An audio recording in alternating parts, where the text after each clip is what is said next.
Hi hello viewers, welcome back to our channel. ముందుగా ఎవరైనా మన ఛానల్ని సబ్స్క్రైబ్ చేసుకోకపోతే వెంటనే సబ్స్క్రైబ్ చేసుకోండి. ఇక స్టోరీలోకి వెళ్ళిపోతాం. Contract marriage episode number 52. వెంటనే తన వెనుక నుండి హక్ చేసుకున్నాడు సూర్య. అలా హక్ చేసుకోవడంతో ఒక్కసారిగా వెనక్కి తిరిగి తన వైపు చూస్తే ఎదురుగా కనిపించాడు. ఇందాక చేసిన దానికి కోపంగా వేడివేడిగా ఉన్న దోశ గరిటె తన చేతి మీద పెట్టింది. అలా పెట్టినా సరే తన వైపు చూస్తూ ఉండిపోయాడు తప్ప తన చూపులో మాత్రం ఎలాంటి మార్పు కనిపించలేదు. కళ్ళు కన్నీటితో ఆశ్చర్యంగా ఉండిపోతే సూర్య మాత్రం అదే చూపుతో తనని చూస్తూ ఉండిపోయాడు. అసలే ఎర్రగా ఉండే సూర్య ముఖం మరికొంచెం ఎర్రగా మారింది నొప్పికి. కానీ అది లోపలే అదుము పెట్టుకొని తన వైపు చూస్తూ ఉండిపోయాడు. కన్నీళ్లతో చూస్తుంది తన వైపు. వెంటనే చేతిని నుండి అట్ల కాడని తీసేసి తన వైపు చూస్తే ఎర్రగా కాలిపోయింది. బొబ్బ కట్టింది. మీకు నొప్పి రాలేదా? నాకు నొప్పిని ఇస్తే నువ్వు సంతోషంగా ఉంటానంటే ఈ నొప్పి పెద్దదే కాదులే అని కళ్ళలోకి సూటిగా చూసి అన్నాడు. ఆ కళ్ళల్లో ఎంతో డీప్ మీనింగ్ కనిపించింది. అయినా సరే దాన్ని కొట్టిపడేస్తూ తన వైపు చూసి తన చేతిని పట్టుకొని సోఫాలో కూర్చోబెట్టి ఫస్ట్ ఎయిడ్ కిట్ కోసం పైకి వెళ్ళి వచ్చి ఆయింట్మెంట్ రాసి కట్టింది. దెబ్బ తగలడానికి కారణం నువ్వే, ఆ దెబ్బ మనిపించడానికి కూడా కారణం నువ్వే. నువ్వు బాధ పెట్టేలా ఉంటే ఎందుకు కట్టుకడుతున్నావు? మీరు మాట్లాడకండి ఈ విషయంలో. దయచేసి మీకు దండం పెడతాను. నేనున్న పరిస్థితుల్లో ఎలా రియాక్ట్ అవ్వాలో కూడా నాకు అర్థం కావడం లేదు. ఇంకొకసారి మీ నోటి నుండి ఆ మాట వస్తే మాత్రం నేనేం చేస్తానో కూడా తెలియదు. ఇంకొకసారి నన్ను ముట్టుకోవడానికి కూడా ప్రయత్నించారో నాకు తెలియదు అని కోపంగా చెప్పి గట్టిగా ముడివేసి అక్కడ నుండి ఫాస్ట్గా వెళ్ళిపోయింది. తనని చూస్తూ ఉండిపోయాడు. కిచెన్లోకి వెళ్ళిన మీరాకి అసలు మనసులోనే లేదు. ఏం చేయాలో అనుకొని ఎక్కడికి ఇంట్లో అడుగు పెట్టిందో తెలియదు. కానీ మనసు మాత్రం చాలా ఆందోళనలో గురవుతుంది. ఏదో జరుగుతుందన్న సంకేతం తన మనసు అదిరిపడినట్టుగా అనిపించి సంకేతాన్ని ఇస్తుంది. అప్రయత్నంగా తన గుండెల మీద చేతులు వేసుకొని ఏం జరగబోతుంది నా లైఫ్లో? ఎందుకు ఎప్పుడు లేని విధంగా గుండె ఎంత ఫాస్ట్గా కొట్టుకుంటుంది? నేను ఏదైనా చేయబోతున్నానా అని మనసులో రకరకాలుగా ఆలోచిస్తుంది. వెంటనే ఆఫీస్కి లేట్ అవ్వడంతో అప్పటికే టైం వైపు చూశాడు. 12:30 కావడంతో ఇంపార్టెంట్ మీటింగ్ ఉందని పిఏ కూడా ముందుగా చెప్పడంతో వెంటనే హడావుడిగా రెడీ అయ్యి అక్కడి నుంచి బయలుదేరి వెళ్ళిపోతున్నాడు సూర్య. అలా వెళ్ళిపోతూ మీరా వైపు చూశాడు. ఎందుకో తనని మళ్ళీ మళ్ళీ చూడాలనిపించింది. పాపం తనకు తెలియదు కదా మీరాని అదే ఆఖరిసారి చూడటం అని. మీరా కూడా అప్రయత్నంగా ఆఫీస్కి వెళ్ళిపోతున్న సూర్యని చూస్తూ ఉండిపోయింది. ఎందుకో తీక్షణంగా చూస్తూ ఉండిపోయిన క్షణం మనసు ఎందుకో దిగాలుగా ఉందో అర్థం కాలేదు. వెంటనే తనని చూసి దగ్గరికి వచ్చి గట్టిగా హత్తుకున్నాడు. అలా హక్ చేసుకునేసరికి ఎలా రియాక్ట్ అవ్వాలో తెలియక మౌనంగా ఉండిపోయింది. తొందరగా వచ్చేస్తాను అని చెప్పి కళ్ళల్లో సూటిగా చూసి నుదుటి మీద ప్రేమగా ముద్దు పెట్టాడు. ఆ ముద్దును మనసారా ఫీల్ అవుతున్నట్టుగా అనిపించి ఒక క్షణం కళ్ళు మూసుకుంది. అలా కళ్ళు మూసుకొని ఉండిపోయిన క్షణం టిఫిన్ చేసి రెస్ట్ తీసుకో, చాలా బాగా అలసిపోయావు అని ప్రేమగా చెప్పి వెళ్ళిపోయాడు. ఎందుకు నేను అతనికి లొంగిపోతున్నాను అని ఎప్పటిలా మనసులో అనుకుంటూ తనకేం తినబుద్ధి కాక అక్కడ ఉన్న సోఫాలో కూలబడింది. తన మనసు పదే పదే చెడును ఏదో జరగబోతుంది అని సంకేతం ఇవ్వడంతో ఏం జరగబోతుందో అని మనసులో రకరకాలుగా నిట్టూర్పు విడిచి ఆఫీస్లో అడుగుపెట్టిన సూర్యని చూసి అందరూ డిగ్నిటెడ్గా విష్ చేస్తే చిన్నగా హెడ్ మూవ్ చేసి ఆఫీస్ లోపలికి ఎంట్రీ అయ్యాడు. అలా ఎంటర్ అయ్యి తన క్యాబిన్లో కూర్చొని ఆ రోజు చక్కగా వర్క్ కంప్లీట్ చేసే పనిలో పడ్డాడు సూర్య. అప్పుడే తను డిస్టర్బ్ చేస్తూ వస్తున్న చప్పుడుకి ఎవరు అని చూసిన తనకు అక్కడే రాఖీ ఉండడం గమనించాడు.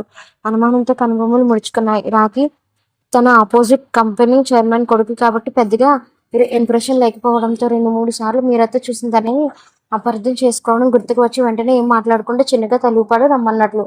ఆ క్షణంలో మీరా చెప్పిన మాటలు గుర్తుకు వచ్చాయి. ఏదైనా సరే శాంతంగా పరిష్కరించడానికి చూడాలి, అంతేకాని గొడవ పెట్టుకొని మీరేం సాధిస్తారు, ఉద్ధరిస్తారు? ఒకప్పుడు ఆవేశంతో అడిగిన మీరా మాటలు గుర్తుకు వచ్చి చిన్నగా తల ఊపి లోపలికి రమ్మన్నాడు రాఖీని. తన వైపు చూసి ఎందుకు వచ్చా? ఆ గొంతులో బేస్ కనిపించింది. మీతో కొంచెం మాట్లాడాలని వచ్చాను. దేని గురించి? మీరా గురించి. మీరా గురించి అయితే నాతో ఎందుకు మాట్లాడాలి? అయినా మన ఇద్దరం ఎప్పుడు కూడా కలవలేదు కదా, మరి ఎందుకు మీరా గురించి అని ఎందుకు మాట్లాడాలని వచ్చావు? ఎందుకంటే మీ ఇద్దరి మధ్య ఉన్న రిలేషన్ నాకు తెలుసు కాబట్టి. అనుమానంతో కనుబొమ్మలు ముడివేసి ఎలా చిరునవ్వు నవ్వి ఒకసారి మీరాని కార్లో మీ ఇంటి వైపు తీసుకుని వెళ్ళడం చూశాను. ట్రాఫిక్ సిగ్నల్ నుంచి మిమ్మల్ని ఫాలో అవుతూ వెళితే అక్కడ ఉన్న వాచ్మెన్ చెప్పాడు మీరిద్దరు ఒకే ఇంట్లో ఉంటున్నారని. కానీ మీ ఇద్దరి మధ్య ఉన్న రిలేషన్ ఏంటో నాకు అర్థం కావడం లేదు. ఆఖరికి నేను ఒకసారి ఫోన్ కొనిచ్చి తన దగ్గరగా ఒక నెల నడుచుకున్నాను. కానీ 2 రోజుల తర్వాత తన మళ్ళీ కలిస్తే ఆ ఫోన్ తన దగ్గర లేదు. ముఖం మొత్తం పీకిపోయింది. అప్పుడు అర్థమైంది ఏదో జరిగిందని. అది మీ నోటి నుండి చెబితే వినాలని వచ్చాను. నీకు అదే కావాలంటే ఇప్పుడు నాకు అంత టైం నా దగ్గర లేదు. నేను వర్క్లో బిజీ ఉన్నాను, తర్వాత మాట్లాడుకుందాం. లేదు, నేను ఇప్పుడే మాట్లాడాలి. తన స్నేహితుడితో మాట్లాడడానికి రాలేదు, ఒక అన్నయ్యలా వచ్చాను. ఎప్పుడైనా నా అవసరం నీకుందని అనిపిస్తే ఇదిగో ఈ కార్డు మీద ఉన్న నెంబర్కి ఫోన్ చేయి, అరక్షణం నీ ముందు ఉంటాను అని చెప్పాలనుకున్నా చెప్పి వెళ్ళిపోయాడు అక్కడి నుండి. కార్డుని పెద్దగా పట్టించుకోలేదు, తనకెందుకు అని మూలని విసిరేశారు. ఆ రోజు మొత్తం వర్క్తోనే గడిపితే ఇక్కడ ఇంటి దగ్గర ఉన్న మీరేకి అసలు ఆలోచన రాని అంటూ ఏమీ లేదు. అన్నీ తనను చుట్టుముడుతున్నట్టుగా కనిపించాయి. భారంగా కళ్ళు మూసుకొని సోఫా కానుకుంటూ ఉంటే అప్పుడే స్టైల్ హై హీల్స్తో వేసుకొని టకటకమని శబ్దం వస్తూ కనిపించింది. అప్రయత్నంగా సోఫా దగ్గర ఉన్న మీరాకి శబ్దం వినిపించి ఎవరని తన వైపు చూస్తే అక్కడ ఎదురుగా ఉంది సృజన. సృజన ఎప్పుడు చూడకపోవడంతో ఎవరు అన్నట్టుగా చూసింది. సోఫాలో కూర్చున్న మీరాని కింది నుంచి పై వరకు చూసి గమనించడం మొదలుపెట్టింది సృజన. గోరింట కలర్లో ఉన్న టాప్ లెగ్గిన్తో తనను చూస్తూ ఉంటే పర్వాలేదు, నా అంత అందగత్తి కాకపోయినా ఏదో ఒక మాదిరిలా ఉంది అని అనుకొని తన వైపు స్పెట్స్ తీసి పొగరుగా చూసింది. ఎవరు అని అక్కడ ఉన్న మీరా అడిగితే తెలుస్తుంది, తొందర ఎందుకు, నా పేరు సృజన అని అంటారు అని అనడంతో అప్పటి వరకు ఎవరైనా అయితే చూడాలని తారసపడిందో తనే తన ముందుకు రావడంతో కోపంగా లేచి నుంచింది మీరా. ఆ కోపం తన కళ్ళలో స్పష్టంగా కనిపించింది. అలా చూస్తూ ఉన్న మీరాని కన్నీటి స్మైల్తో చూసి దగ్గరికి వస్తూ తనని కింద నుంచి పై వరకు చూస్తూ ఉండిపోతే కొంచెం ఇబ్బందిగా అనిపించి తన వైపు కోపంగా రగిలిపోయింది మీరా. నువ్వేనా మీరావతి? చూడటానికి నాలా లేకపోయినా ఏదో ఒక మాదిరిలా ఉన్నావు అన్నమాట. రంగు పొడుగు పర్వాలేదు, అన్నీ బాగానే ఉన్నావు. అందుకేనా సూర్యన్ నీ వెంట తిరుగుతున్నాడు కుక్క పిల్లలా? షేమ్ మాట్లాడుతున్నావు, కొంచెం అర్థమయ్యేటట్టు మాట్లాడు. కన్నింగ్ స్మైల్తో అర్థమయ్యేటట్టు మాట్లాడతాను, నీ భాషలోనే మాట్లాడతాను, నీకు నచ్చిన విధంగానే మాట్లాడతాను మీరావతి. నా పేరు నీ నోటి నుండి వింటుంటే చాలా చిరాగ్గా ఉంది. నేను చూస్తుంటే ఒక రకమైన అసహ్యం నాలో కలుగుతుంది. ఓహో, అయితే నా గురించి కూడా నువ్వు పూర్తిగా తెలుసుకున్నావు అన్నమాట. విరక్తి కూడిన నవ్వుతో తెలుసుకున్నాను. అందరి గురించి తెలుసుకున్నాను, ఎవరెవరు ఎలాంటి వారో తెలుసుకున్నాను. మంచిది, అయితే ఎవరెవరు ఎలాంటి వారో తెలుసుకోవడానికి నేను రాలేదు నీ దగ్గరికి. నువ్వు అన్ని నిజాలు తెలిసినా ఏం ఎక్స్పెక్ట్ చేసి ఇక్కడికి వచ్చావో నాకు బాగా తెలుసు. అర్థం కాలేదు. అలా చూడకు, నీకు అర్థం కాదు అని నాకు ఎప్పుడు తెలుసు. నీలాంటి మట్టుబురికి పల్లెటూరు బయటకి అసలు ఏమీ అర్థం కాదు కదా. పిచ్చి పిచ్చిగా మాట్లాడుకుంటే ఏం వాగు వెళ్తావో వెళ్ళు. షేమ్, మా అత్తమ్మని కొట్టినట్టు మా చెల్లెల్ని తిట్టినట్టు నన్ను కూడా పంపించేద్దామని డిసైడ్ అయ్యావా ఏంటి? అలా డిసైడ్ అయితే మాత్రం ఆలోచన ఆపుకో. ఎందుకంటే ఇక్కడ ఉన్నది శ్రేష్ఠ, హరిత కాదు, సృజన. సృజన అని గట్టిగా అరిచింది. తన అరుపుకి బెదరకుండా తన వైపు చూస్తూ ఉండిపోయింది మీరా. చూడు, నేను నీతో కొన్ని విషయాలు చెప్పాలని వచ్చాను. నువ్వు నాకు ఏం చెప్పాల్సిన అవసరం లేదు. ఇక్కడి నుంచి వెళ్తే నీకు మంచిది, లేదంటేనా షేది కూడా ఊహించలేని రీతిలో నీ తగిన బుద్ధి చెప్పాల్సి ఉంటుంది. పొగ్గరు మాత్రం తగ్గలేదే నీలో, ఈ మధ్యన పెరిగింది, అంత త్వరగా తగ్గదు. కోపంగా చూసింది సృజన ఆ మాట అనేసరికి. అతిక ప్రసంగం మాపి ముందు నువ్వు ఎందుకు వచ్చావో చెప్పు, లేదంటే నేనేం చేస్తానో కూడా నువ్వు ఊహించలేవు. మీరా కోపంగా అంది సృజన. అరవకు. ఎంత పొగరే, నాకే ఎదురు సమాధానం ఇస్తారా? ఏం చూసుకొని నీలాంటి వాళ్ళ దగ్గర మాట్లాడాలంటే ఒక రండనే ఉండాలా ఏంటి? నువ్వు నాకు చేసిన ద్రోహాన్ని నిన్ను ఏం చేసినా తప్పలేదు. అయినా ఇక్కడికి ఎందుకు వచ్చావు? మర్యాదగా ఇక్కడి నుంచి వెళ్ళు, కోపంగా అరిచింది మీరా. ఇప్పుడు కోపంగా మాట్లాడితే పని అవ్వదు అని అర్థం చేసుకున్న సృజన సృజన కోపం తెచ్చుకోకు మీరా. నేను వచ్చింది నీ మంచి కోసమే. అంతలా ఫ్రస్ట్రేట్ ఫీల్ అవుతా ఏం మంచి? ఒక అమ్మాయి జీవితం ఇలా కావడానికి కారణం నువ్వే. మంచి కోసం వచ్చాం అనడానికి ఆయన బుద్ధి జ్ఞానం అనేది ఒకటి ఉండాలి. ఈవిల్ స్మైల్తో నవ్వుతూ నీతో మాట్లాడే ఇంట్రెస్ట్ నాకు లేదు, కానీ నేను చెప్పాలనుకున్నది చెప్పి వెళ్ళిపోతాను. తర్వాత నువ్వు ఏం చేసుకుంటావో నీ ఇష్టం. నువ్వేం చెప్పినా వినను. ముందుకి నుంచి వెళ్తావా లేదా అని కోపంగా అంది మీరా. కోపం తెచ్చుకోకు మీరా, నేను వెళ్ళిపోవాలి అంతే కదా. వెళ్ళిపోతాను, కానీ నేను చెప్పాల్సింది చెప్పి వెళ్ళిపోతాను. అనుమానంతో కనుబొమ్మలు ముడిచింది. ఏం చెప్పాలనుకుంటున్నా? మీరా తన దారిలోకి వచ్చింది అర్థం చేసుకున్న సృజనలో కన్నీళ్ళు నవ్వు. నువ్వు సూర్యని ప్రేమిస్తున్నావా? నీకెందుకు చెప్పాలి? నాకే చెప్పాలి మీరా. సూర్యను ప్రేమిస్తున్నావా లేదా? దానికి కుతుకుతో ఉడికిపోయింది సృజన. అయినా తనలో వస్తున్న కోపాన్ని అర్థం పెడుతూ నీ ముఖం చూస్తూనే అర్థమవుతుంది. నువ్వు సూర్యని ప్రేమిస్తున్నావని. అలా అని నేను చెప్పనా? అలా అని నేను చెప్పానా? మౌనం అర్థాంగీకారం మీరా. అసలు నువ్వేం చెప్పాలనుకుంటున్నావో చెప్పి ఇక్కడి నుంచి వెళ్ళిపో. చెప్తా, చెప్పడానికే కదా వచ్చింది. అసహనంగా అనిపించి ఏం చెప్పాలి అనుకుంటున్నట్టులో చెప్పి ఇక్కడి నుండి వెళ్ళు. సూర్య జీవితంలో నువ్వు శాశ్వతంగా వెళ్ళిపోవాలి. దాంతో మౌనం వహించింది. ఏం చెప్పాలో కూడా తెలియలేదు మీరాకి.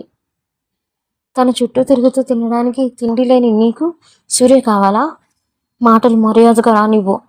ఏంటి నీకు మర్యాద ఇచ్చేది? అసలు సూర్య పక్కన నువ్వు సరిపోతావని నువ్వు అనుకుంటున్నావా? కోపంతో చేతులు బిగించింది మీరా. తన ముఖం కవలికలు అన్ని గమనిస్తున్నాయి. అవునులే, నీలాంటి అలగా జనం ఇలానే ఆలోచిస్తారు అన్న మాట పూర్తి కాకముందే లాగిపెట్టి కుట్టింది. దాంతో ఏం జరిగిందో ఒక క్షణం అర్థం కాలేదు సృజనకి. కళ్ళు గట్టిగా మూసుకొని తెరిచి ఎదురుగా ఉన్న మీరా వైపు చూసింది. ఎంత ధైర్యం ఉంటే నన్నే కొడతావే? కొట్టాలా, నరికి పోగులు పెట్టాలా? ఛీ, అసలు నువ్వు ఆడదానివేనా? సాటి ఆడదాని గురించి ఇలా మాట్లాడడానికి నీకు మనసు ఎలా వచ్చింది? మీరా, అరవకు అని ముందే చెప్పాను. అసలు మీరు ఎవరో నాకు తెలియదు. ఒక అమ్మాయి ప్రాణాపాయ స్థితిలో ఉందని సాయం చేయడానికి ముందుకు వచ్చాను. అలా వచ్చిన పాపానికి ఇప్పటికీ నేను శిక్షను అనుభవిస్తున్నాను. అయినా సరే మీకు జాలి కనికరం అనేది లేదా? ఎందుకు నా జీవితంతో ఆటలు ఆడుకోవాలని ప్రయత్నం చేస్తున్నారు? సూర్య నన్ను ప్రేమించడం తప్ప? అసలు అసలు మీరు మీరు మనుషులేనా? కడుపుకి అన్నం తింటున్నారా? ఆవేశంగా అరిచింది. దాంతో మరికొంచెం ఆవేశం పొంగుకు వచ్చింది తనతో నార్మల్గా మాట్లాడితే పని అవ్వదని అనుకున్న సృజన కోపంగా తన వైపు చూసి, నీకు చాలా పొగరు ఎక్కువ అని నా చెల్లెలు చెప్తే ఏమో అనుకున్నాను, కానీ నా చెల్లెలు చెప్పిన దానికన్నా ఎక్కువగానే ఉంది. పర్వాలేదు, ఇప్పుడు నేను చెప్పబోయేది వింటే ఖచ్చితంగా నీకు ఫ్యూచర్ ఎగిరిపోతాయి. నీ నస ఆపి ముందు ఎందుకు వచ్చావో చెప్పు, లేదంటే ఇక్కడి నుంచి వెళ్ళిపో. చెబుతా, మొత్తం చెబుతా అని ఈవిల్ స్మైల్తో అటు ఇటు తిరుగుతూ, సూర్యని ప్రాణం కన్నా ఎక్కువ ప్రేమించావు కదా మీరా, కానీ సూర్య నిన్ను ప్రేమించాలి కదా. నీ అవసరం కోసం నువ్వు ఉంటే తన అవసరం కోసం నిన్ను వాడుకున్నాడు అని అనడంతో పెద్దగా చలించకుండా ఉండిపోయింది తనకు ముందుగానే తెలియడంతో మీరా.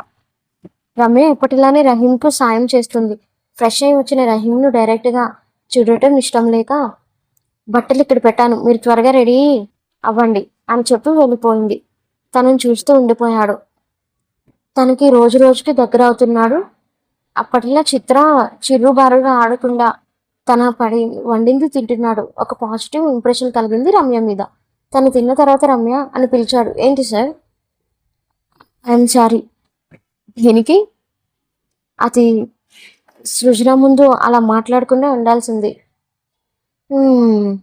అయ్యో పర్వాలేదు సార్, మీరు కావాలైతే అనలేదు కదా. కాకపోతే నాకు ఒకటి అర్థం కాలేదు. ఏంటి? ఇప్పుడు నీకు తెలియాలా? ఏదో క్యూరియాసిటీతో అడగాలనిపించింది. మీకు చెప్పడం ఇష్టం లేకపోతే చెప్పదు. ఏం చేస్తాం?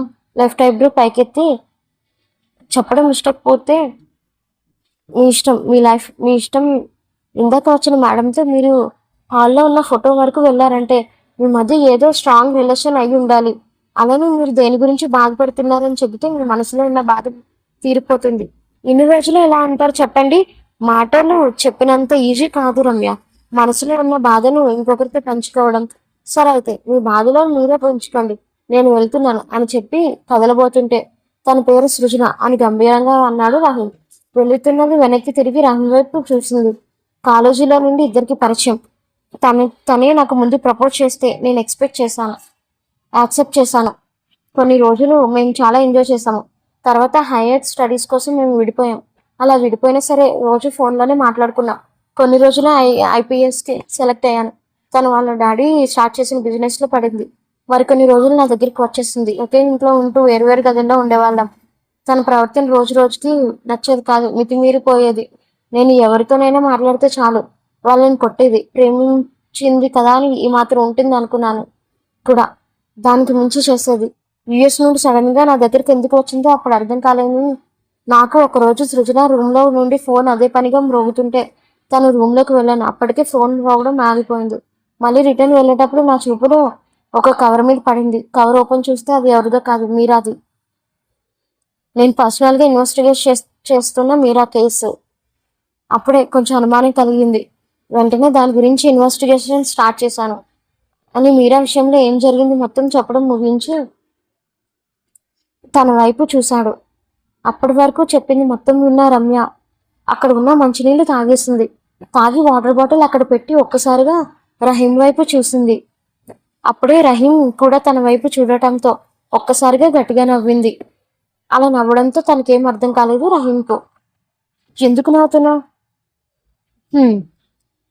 కష్టంగా నవ్వును ఆపుకుంటూ సారీ సారీ అని చెప్పి మళ్ళీ నవ్వుతుంది. అసలు ఎందుకు నవ్వుతున్నావు రీజన్ చెప్పి నవ్వు. కష్టంగా నవ్వును ఆపి అసలు అసలు మీ లవ్ స్టోరీలో లవ్ ఎక్కడుంది? సృజనాలో పంతం తప్ప. నా లవ్ స్టోరీ అంటే నీకు నవ్వులాటగా ఉందా రమ్య? సరే నవ్వను. అసలు నన్ను అడిగితే మీది లవ్ కాదని అంటాను. ఏం మాట్లాడుతున్నావు? అవును సార్, అసలు మీది లవ్నే కాదు, తన అవసరం కోసం మీతో పాటు కలిసి ఉంది అంతే. దాన్ని మీరు వేరే విధంగా అర్థం చేసుకున్నారు. మీది ఫూలిష్నెస్ కాకపోతే ప్రేమ లేదంటావా? అయితే మీ మీద తనకు లేదంటాను. మా ఇద్దరి మధ్య ఉన్నది అట్రాక్షన్, మీ ఇద్దరి మధ్య ఉన్నది అట్రాక్షన్ మాత్రమే తప్ప మీ ఇద్దరు అసలు ప్రేమ లేదు, పుట్టలేదు కూడా. ఓహో, ప్రేమ లేదని అంటున్నావు. అసలు ప్రేమ గురించి నీకేం తెలుసు? ప్రేమ ప్రేమ ఒక అందమైన అనుభవం సార్. అది మనకు దక్కాలంటే పెట్టుపుట్టు ఉండాలి. రెండు మనసులో ఒక్కటిగా ఉండాలి. వాళ్ళ ఇష్టాలకు విలువ ఇవ్వాలి. అది అందరి వల్ల కాదు సార్. తను అలా చెప్పిన విధానానికి కొంచెం ఆశ్చర్యంగా అనిపించింది. అంటే నేను ప్రేమ కాదు అంటావు? కాదు. సరే అయితే ప్రేమ గురించి ఇంతలా చెబుతున్నావు, కొంప తీసి నువ్వు ఎవరినైనా ప్రేమించావా? ప్రేమించాను. ఎవరిని? చెప్పాలా? దగ్గరికి వచ్చి కళ్ళలో కళ్ళు పెట్టి చూసి మా అమ్మ అని చిన్న చిరునవ్వుతో చెప్పి వెళ్ళిపోయింది. వెళ్తాను వైపు చూస్తూ ఉండిపోయాడు వెళ్ళిపోతున్న రమ్యని. వెళుతూ వెళుతూ వెనక్కి తిరిగి చూసింది. అంతే, ఆ చూపు గుండెల్లో గుచ్చుకుంది రహీంకు. ఇంకా ఉంది. అండ్ కామెంట్స్ మాత్రం మర్చిపోకండి. And please to subscribe my channel. Thank you for watching. అలానే మెంబర్షిప్ కోసం